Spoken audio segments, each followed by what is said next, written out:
नमस्कार मित्रों, गुरु शुक्राचार्य भले ही दैत्यों के गुरु थे, पर उनके द्वारा बनाई गई नीतियां विश्व की सर्वश्रेष्ठ नीतियों में से एक है, जिनका अनुसरण असुर ही नहीं स्वयं देवता भी किया करते थे। हम सभी को जानना चाहिए कि यदि आज के समय में भी इन नीतियों को कोई मनुष्य अपने जीवन में उतार ले, तो उसे जीवन में सफल होने से कोई नहीं रोक सकता। शुक्राचार्य ने ऐसे कार्यों को भी बताया है जिसे करने से पहले बिल्कुल भी शर्म नहीं करनी चाहिए। ये बातें सुनने में थोड़ा अजीब लगता है, परंतु सत्य है। शुक्राचार्य की नीतियों में कई ऐसे नीतियों के बारे में बताया गया है जिसका अनुसरण करके असुर लोग देवताओं पर भी विजय पा लेते थे। उसी में कुछ ऐसे कर्मों का वर्णन भी है जिसे बेशर्म होकर करना चाहिए। आइए जानते हैं वो 3 नीति कौन से हैं आज के इस वीडियो में। उससे पहले आप वीडियो को लाइक और चैनल को सब्सक्राइब जरूर कर दें। मित्रों, शुक्राचार्य ने अपनी नीतियों के माध्यम से कुछ ऐसी 3 चीजों के बारे में बताया है जिन्हें स्वीकारने अर्थात लेने में कभी शर्म नहीं करनी चाहिए। साथ ही 3 ऐसी चीजों का वर्णन भी किया है जिसे देने में अर्थात प्रदान करने में संकोच या किसी तरह की कोई शर्म नहीं करनी चाहिए, क्योंकि यह वो शिक्षा ही है जो आपको तरक्की के मार्ग पर आगे भी ले जा सकती है और आपकी सफलता के मार्ग को बाधित भी कर सकती है।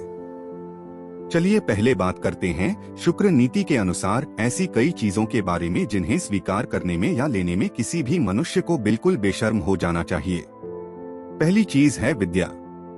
शुक्राचार्य के अनुसार एक बुद्धिमान मनुष्य को कभी भी ज्ञान लेने में संकोच नहीं करना चाहिए। उसे समाज की सभी विभिन्नता को पीछे छोड़ते हुए इस बात को बिल्कुल नजरअंदाज करना होगा कि उसको ज्ञान देने वाला कोई दलित है, छोटा बच्चा है या फिर कोई दरिद्र ही है, क्योंकि विद्या एक ऐसी चीज है जो जीवन के हर पथ पर काम आती है और कोई मनुष्य चाहे तो कभी भी किसी भी उम्र के इंसान से ज्ञान प्राप्त कर सकता है। शर्त यह है कि उसे अपने अंदर मौजूद शर्म और हिचकिचाहट को छोड़ना होगा। दूसरी चीज है और औषध। मित्रों, शुक्र देव के अनुसार यदि कोई मनुष्य किसी बीमारी से पीड़ित है तो उसे कभी भी उसका उपचार लेने में शर्म नहीं करनी चाहिए। फिर चाहे वह उपचार किसी भी व्यक्ति के द्वारा बताया गया हो, चाहे वह व्यक्ति कोई गरीब हो, नीच कुल का हो, प्रतिद्वंदी या शत्रु ही हो, वो उसे अपनी बीमारी को सही करने के हर संभव और उचित उपाय करने चाहिए, क्योंकि यदि कोई व्यक्ति इसमें किसी भी प्रकार की कोई शर्म करता है तो उसे भविष्य में इसकी भारी कीमत चुकानी पड़ सकती है। अब आते हैं तीसरी वस्तु पर, जो कि है स्त्री रत्न। शुक्रदेव कहते हैं कि एक बुद्धिमान मनुष्य वही है जो स्त्री रत्न अर्थात उत्तम गुणों वाली स्त्री को चुनता है, चाहे वह किसी नीच कुल की ही हो, गरीब हो, भले ही ज्यादा सुंदर ना हो। उसे अपनाने में ज्यादा देर नहीं करनी चाहिए। ऊंचे कुल की दूसरी स्त्री से विवाह करने से उसे जीवन भर जो मानसिक तनाव और दुख का सामना करना पड़ता है, उससे अच्छा है कि व्यक्ति को एक उत्तम गुण की स्त्री के रंग रूप को नजरअंदाज करते हुए बिना देर करे उसके साथ शादी के बंधन में बंध जाना चाहिए, क्योंकि यह तो आपने सुना ही होगा, वह स्त्री ही है जो एक घर को या तो स्वर्ग बनाती है या फिर नरक। यह तो थी शुक्र नीति में जो किसी भी मनुष्य को समय रहते ही ले लेना चाहिए और शर्म को त्याग देना चाहिए। चलिए बात करते हैं शुक्राचार्य द्वारा बताई गई ऐसी की चीजों के बारे में जिन्हें भूल से भी लेना नहीं चाहिए। पहला, बिना दिए ना लें। शुक्राचार्य बताते हैं कि किसी भी बुद्धिमान मनुष्य को किसी व्यक्ति से तुच्छ कोई भी वस्तु बिना कुछ दिए नहीं लेनी चाहिए। यदि आप किसी से कुछ लेते हैं तो बदले में उसे कुछ ना कुछ जरूर दें।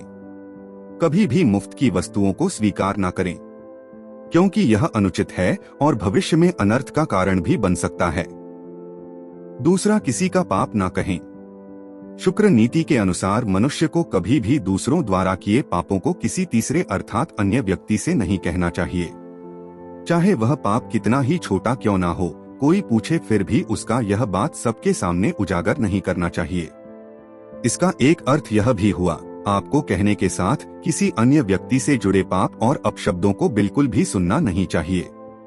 तीसरा, पराई स्त्री या दूसरे की पत्नी।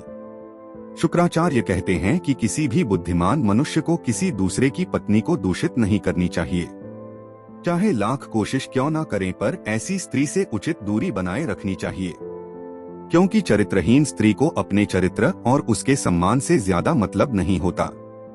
किंतु हाँ, यदि यह बात समाज में सबके बीच फैल गई तो आपको जरूर शर्मिंदगी का सामना करना पड़ सकता है।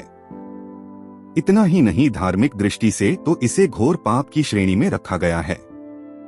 इसलिए जितना हो सके यह गलती करने से बचें। तो मित्रों, यह थे कुछ ऐसे कृत्य जिन्हें करने में बिल्कुल शर्म नहीं दिखानी चाहिए। जितना जल्दी हो सके इन चीजों को ग्रहण करना चाहिए और इन चीजों से दूर भी रहना चाहिए। यही सन्मार्ग है और इसी से एक व्यक्ति सदा सम्मानित रहता है। यदि आपने कुछ नया सीखा हो तो अपने 5 मित्रों तक ये बात अवश्य पहुंचाएं, क्योंकि खुशियां और ज्ञान बांटने से बढ़ता है। धर्म का प्रचार ही सबसे बड़ा धर्म है। हमने आप तक पहुंचा दिया, अब आगे आपकी बारी। यदि आप हमसे कोई भी सवाल या चर्चा करना चाहते हैं तो फेसबुक और इंस्टाग्राम पर भी हमें फॉलो करें। मिलते अगले वीडियो में, तब तक के लिए नमस्कार।